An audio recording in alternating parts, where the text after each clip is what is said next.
Greetings, Thak from Thak Ironworks. Welcome back to our latest installment in the never-ending video series about making a Greek hoplite suit. Today we are making a scabbard.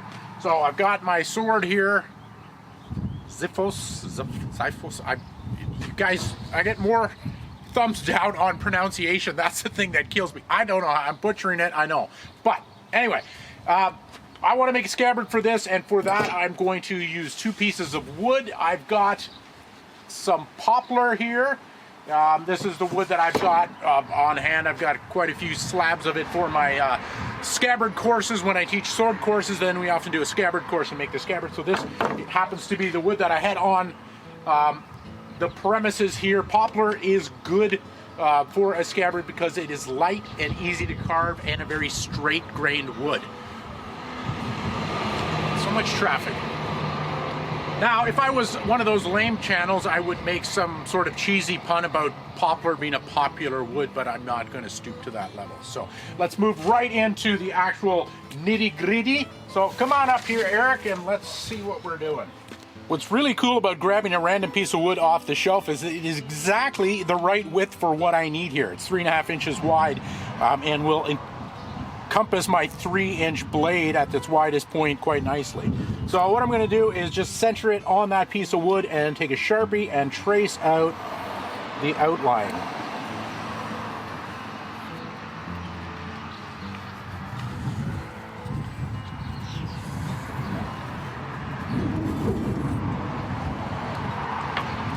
So there's my outline, and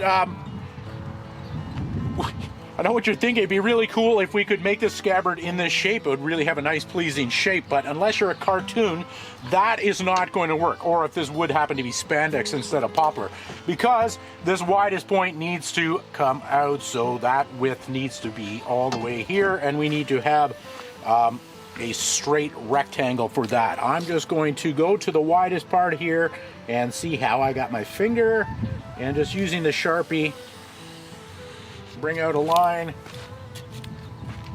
Same thing on the other side.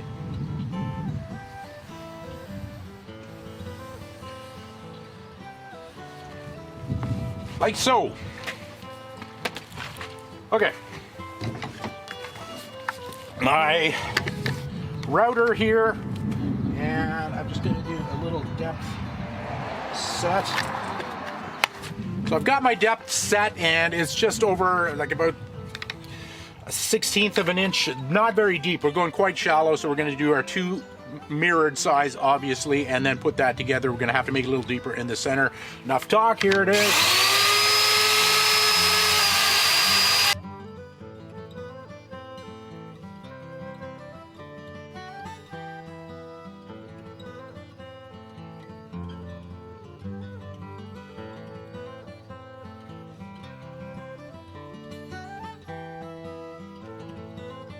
Okay, so the overall depth should be fine, but the center ridge here, the spine of the blade is a little bit thicker, so I need to accommodate for that. So I'm going to get to the center of this. Okay, so I've drawn a center line here. I'm just going to change the depth slightly on my router to go a little bit deeper for that center part there. Note that I'm standing downwind of this thing. I'm doing this outside because it throws up so much sawdust, but based on the camera angle, I had to stand downwind. So I'm getting a lot of poplar dust in my nose and eyes and mouth. It's great. I love it.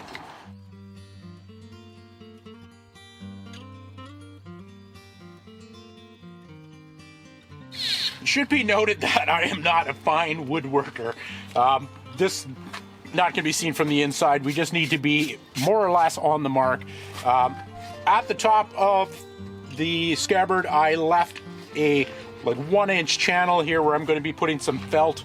Also, the thickness at the hilt there, a little thicker than everywhere else, so I want to have a little bit more space there, but I'm going to be gluing a piece of felt on either side there to basically cradle the blade and have it be able to wipe off the brains and guts and all sorts of things as it goes into the scabbard. So that should work. I just need to make a mirror image. Just going to come in with my knife and do some fine tuning.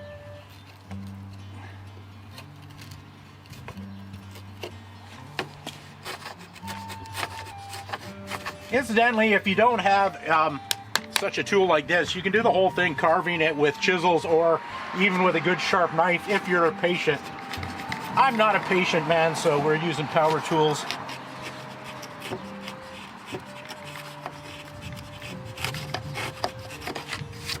All right, something like that. I'll do the other side. I might have to do some fine tuning on either one to match, so we'll come back when I've got those pieces together.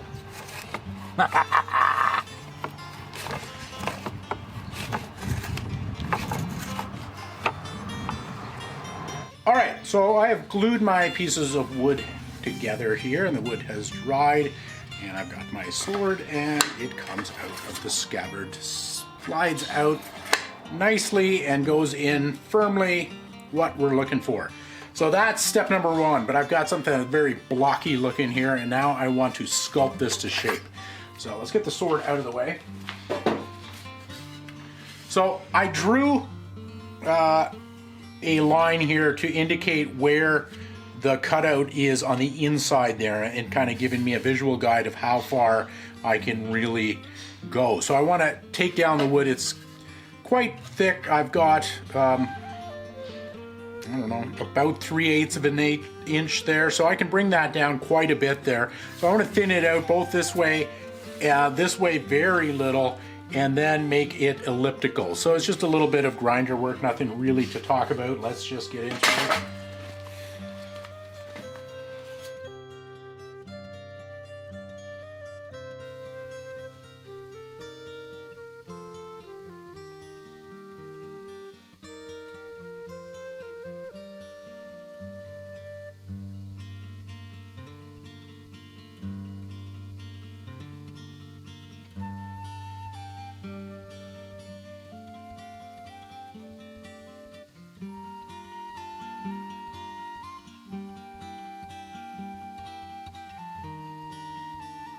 All right, I was flirting with the idea of keeping the scabbard just wood and then doing maybe some painted decoration and staining it.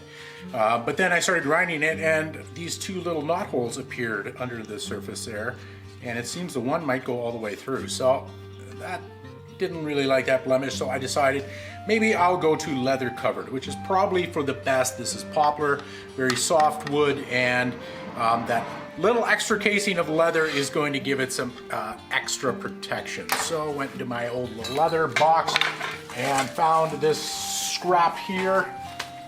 Looks like deer skin. And holy moly, it's gonna be enough. So I'll just cut that off quickly, and we will get to fitting that in place. All right, so I'm going to glue the leather to the wood, and I'm actually using wood glue for that, oddly enough, not contact cement. I know what you're thinking, why wouldn't you use contact cement? That's the way to go. I have used that. It's just harder to apply. I find it's really sticky and it kind of grabs on the leather. Bit of a pain in the ass to try to get it in place, and then once you try to glue it onto the wood, it tends, if it sticks, it won't shift. With the wood glue, things can move around a little bit, and then it will set up quite nicely with leather to wood. Works just fine. And now for speed of putting this on, this thing is almost empty, so I am just going to cut the bottom off of this. I don't want to be dipping in with a little brush. I want to go in with a big brush.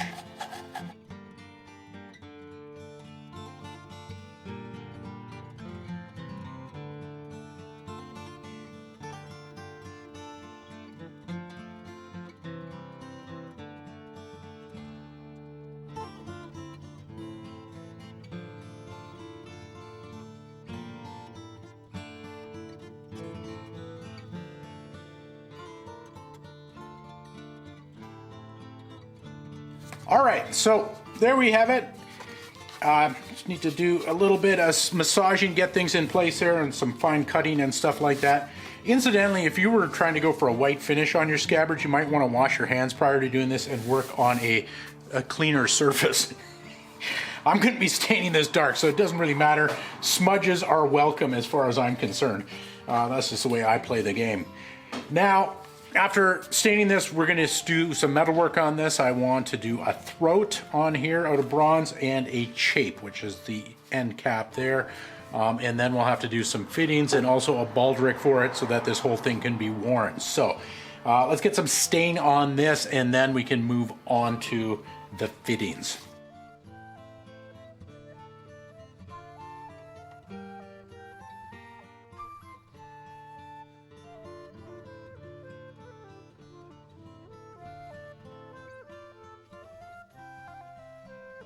So we've got the scabbard here. It's been dyed and the dye is actually set. Funny story, I picked it up under my arm the day after I did it and it had turned all fuchsia and pink and my underarm looked like a lobster, so I had to, it was down my lat and my under my arm. So a little bit awkward for me. Anyway, we've got this ready and I'm ready to put some fittings on. I went and got some stuff Googled off and did some drawing and templating, and this is what I got in mind. So for the throat here, I want to do a motif like this, our little Greek motif there, and then the frog is what I call this part. It's a leather portion that's going to hold the actual rings that attach it to the baldric, will be something like that. And then last but not least, for the chape, I decided to go back to our bullhead. Eric, if you can just take a peek up here at our breastplate. So you remember our bullhead from the breastplate, I'm going to now put that onto the chape with a ring at the bottom, which has, looking at Greek style scabbards, that seemed to be something that they often had, this ring or piece at the bottom there. I did, it's kind of like a bull ring in the nose. And before you jump all over me, I'm guessing that 5th century BC Greeks did not put rings in their bulls' noses. I'm guessing that's an anachronism, but I'm gonna do it and it's still got, I think, a cool look to it. So let's just see how that turns out. So let's dive right into it. I think we will start at the top and do the throat. And I went ahead and grabbed one of my thin pieces of bronze. This is the thin bronze that I used on the rim of the shield back 2-3 years ago, whenever I started this whole crazy business. And I transcribed the motif on here. It was Sharpie, so we've got that there. I'm going to now fasten this to our table onto a piece of masonite, also called hardboard, which is a wood composite material, and clamp it onto that, using that as my backer, and then we are going to emboss that pattern onto it. So let's get right into it.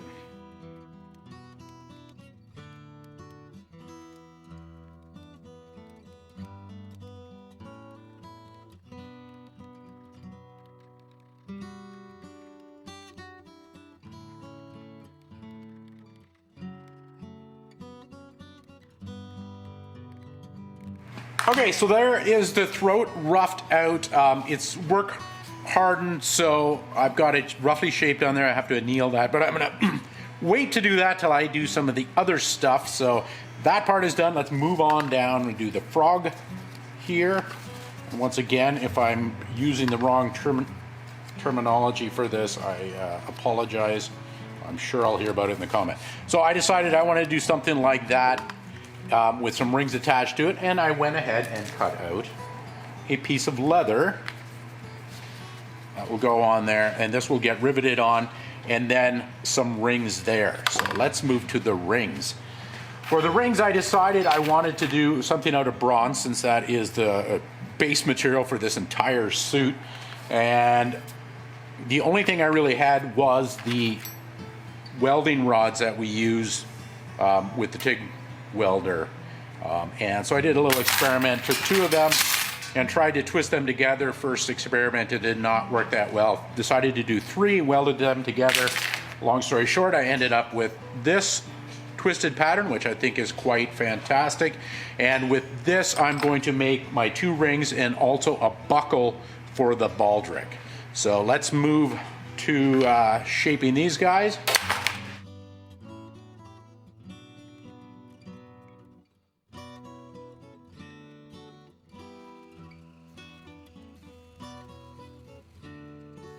Okay, so I've got my components here. Here's little pieces of bronze. That is the There is the tongue, and this is the, I don't know what that part is called. Anyway, that will all get tigged together in a little bit. I've got my 2 rings then which will attach to the frog and then also to the baldric. The baldric will be a piece of leather, 1 inch, and I'll just quick cut a strip here just for your viewing excitement.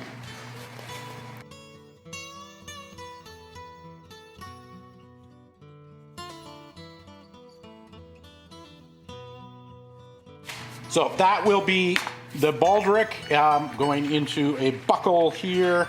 So components are being made here, but let's move forward. Let's go down to the actual chape. Now the fun begins here. So I took my bullhead off the breastplate there, and I did a little, almost like a brass rubbing, and got it traced out there, and it turns out that the actual size of the one on the breastplate is the right size. From there I was able to transcribe it onto there and then draw it onto a piece of cardboard, and we will be doing something like that. I had to crop the ears quite a bit, like about half, in order to fit them on there, but I think more or less the motif works.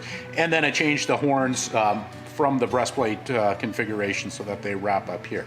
So I think it's going to be a pretty cool looking chape, maybe not historically accurate, but I think if you've been watching so far, you realize that I am not afraid of deviating and doing my new imagining of this whole affair. So let's get into the bullhead. I will grab a piece of bronze.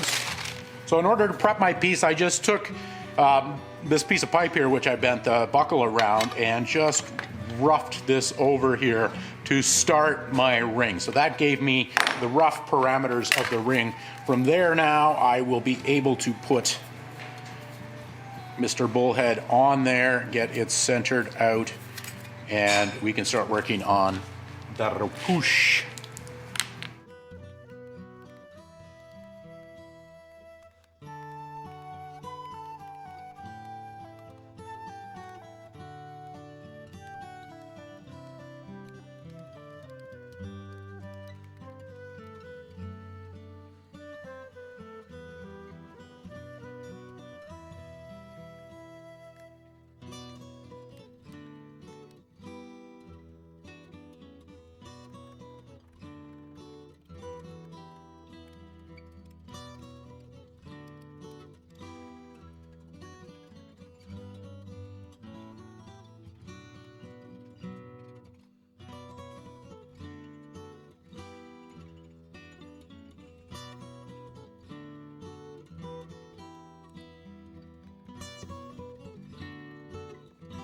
And there we have it. We were doing this one at lightning speed. The detail on it is not that great, but I actually kind of like it with the crudeness and everything. I think it actually has worked out quite well. So I've got my frog, I continue to call that here, in place.